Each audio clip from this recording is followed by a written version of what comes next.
السلام علیکم. سیٹھی سے سوال کے ساتھ میں ہوں سید عائشہ ناز. میرے ساتھ موجود ہیں نجم سیٹھی صاحب. السلام علیکم.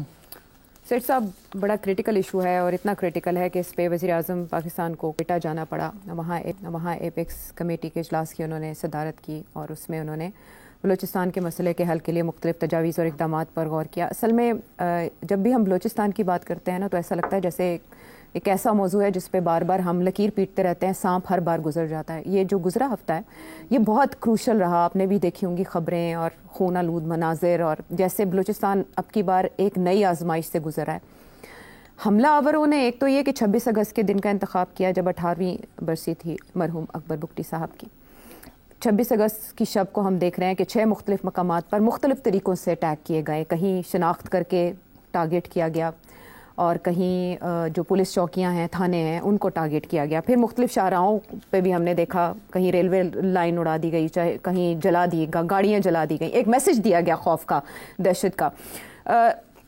مختلف انداز ہے اب کی بار اٹیکس کا, اور جو اس میں شامل ہیں افراد, کوئی انہیں کہہ رہا ہے کہ یہ لاپتہ افراد میں ہیں, اس میں ینگ ہیں بہت زیادہ لوگ جو شامل ہو رہے ہیں اس طرح کے اٹیکس میں. خواتین 3 مختلف خواتین ابھی تک خودکش اٹیکس کر چکی ہیں, وہ بھی بڑا سگنیفیکنٹ معاملہ ہے.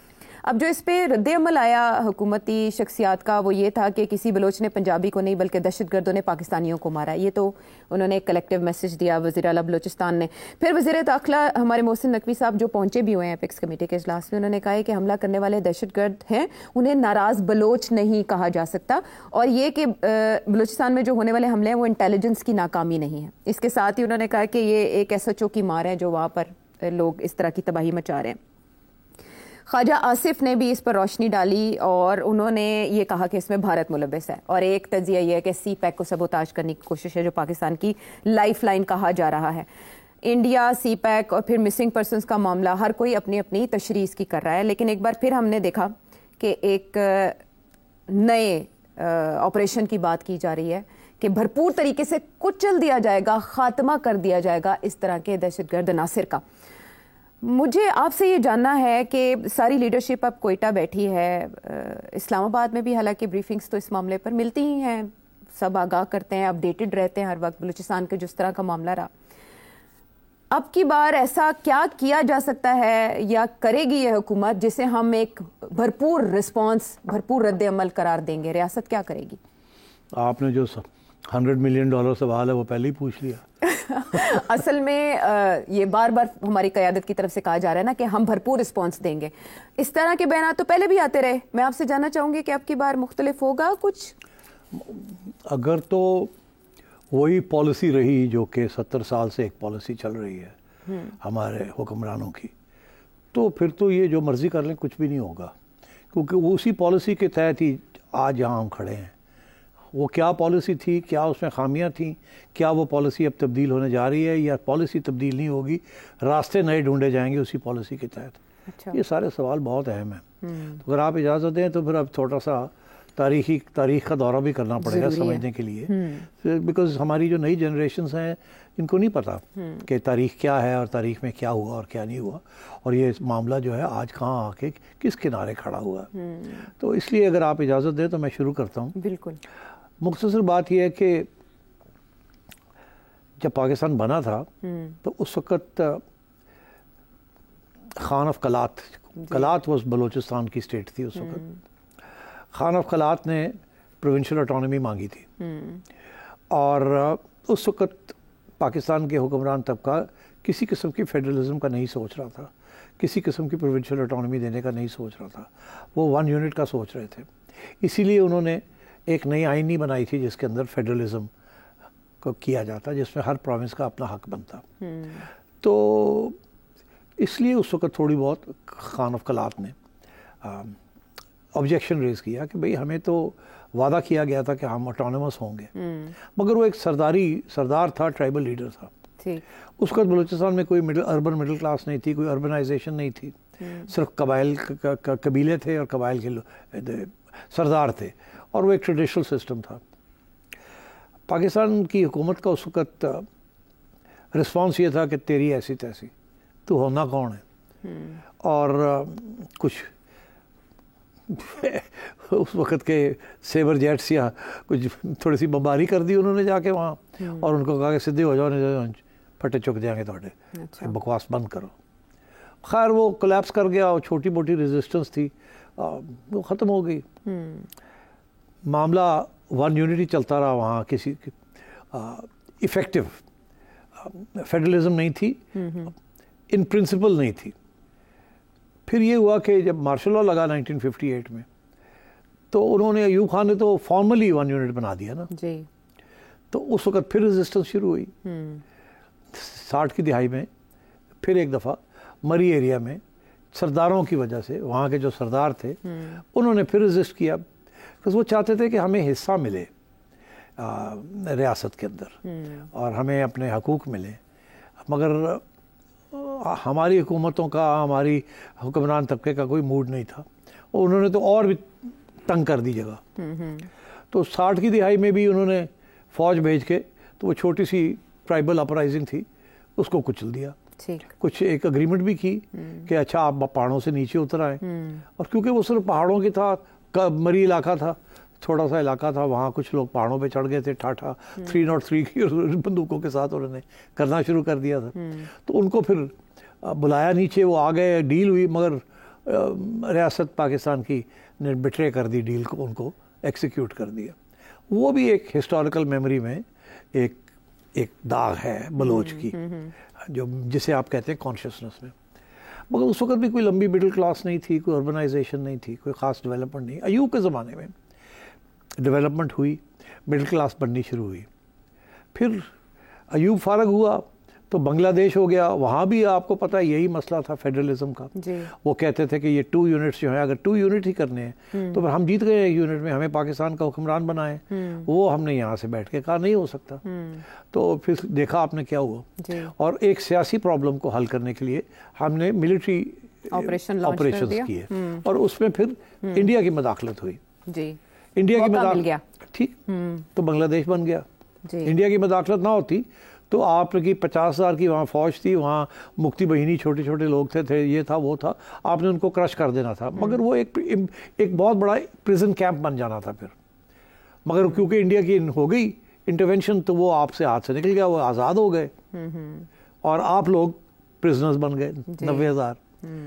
پھر بڑی مشکل سے بھٹو صاحب نے ان سب کو واپس لے کے آئے اور ایک ڈیل کی اندرا گاندھی کے ساتھ. 70 کی دہائی میں کیا ہوا کہ بھٹو صاحب نے آپ کو آئین دے دی جس کے اندر فیڈرل کیریکٹر آئین کا تھا اور ہر پروونس کے حقوق تھے. بلوچ جو تھے ان میں سے صرف ایک بلوچ تھا لیڈر جو کہ اس کے خلاف تھا، باقی سب نے کہا ٹھیک ہے مان جاتے ہیں. اور پٹھان لوگ جو تھے وہ بھی مان گئے. پہلے وہ ماننے کے لیے تیار نہیں تھے، مگر انہوں نے کہا یہ آئین بڑی اچھی آئین ہے، ہمیں حقوق ملیں گے پروونشل اٹانومی، صوبائی خود مختاری دے دی. تو وہ ولی خان نے منا لیا بلوچوں کو، عطا اللہ مینگل کو منا لیا، اور غوث بخش بزنجو جو کہ بلوچستان نیپ کے لیڈرز تھے ان کو منا لیا. ایک سردار ایچسن کالج کا پڑھا ہوا، پنجاب کا پڑھا ہوا، اس نے کہا نہیں میں نہیں مانتا، ہمیں یہ کم حقوق ہے، ہمیں زیادہ حقوق ملنے چاہیے. ان کا نام تھا خیر بخش مری. وہ مری قبیلے کے سردار تھے.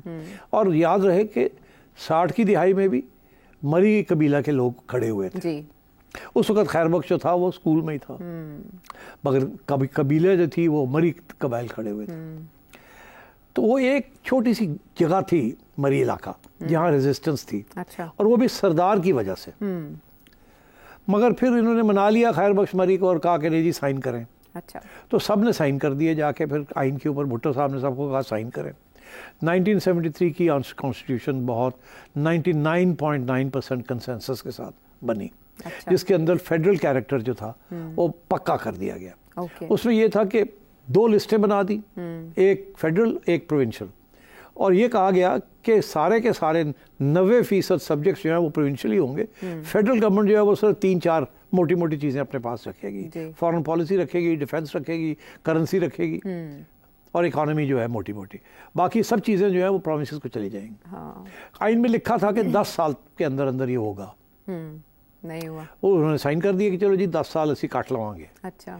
وہ آج تک نہیں ہوئے. آج بھی باتیں ہو رہی ہیں کہ جی فیڈرل لسٹ جو ہے اس کو اور ڈیوالو کیا جائے. 18th امینڈمنٹ جب زرداری صاحب لے کے آئے تو اس سے بہت سے سبجیکٹس جو کہ 40 سال پہلے ہونے تھے وہ فائنلی جا کے ان میں سے کچھ ٹرانسفر ہوئے. مگر اس کے دوران بہت سی گریونسز بننی شروع ہو گئی. 70 کی دہائی میں بھٹو صاحب ناراض ہو گئے خیر بخش مری کے ساتھ کیونکہ وہ سائن نہیں کر رہے تھے جی اور وہ آنکھیں دکھا رہے تھے. اور تو انہوں نے وہاں جو گورنمنٹ تھی نیب کی گورنمنٹ جو تھی وہ اس نے پر اپنے ہلانے شروع کر دیے کہ ہمیں یہ بھی چاہیے, آپ نے تو وعدہ کیا تھا, آئین میں لکھا ہے, آپ دے نہیں رہے ہیں.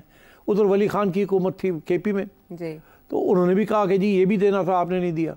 بھٹو صاحب نے کہا تہاڈی ایسی نہیں تیسی, انہوں نے پر کلپ کر تو دیا. میں سارٹ آؤٹ کرانا رہا. انہوں نے کیا کیا کہ ولی خان, خیر بخش مری, عطا اللہ مینگل, غوث بخش بزنجو اور 2 چیف منسٹرز, 2 گورنرز کے پی کے اور بلوچستان کے, سب کو اٹھا کے الزام لگایا.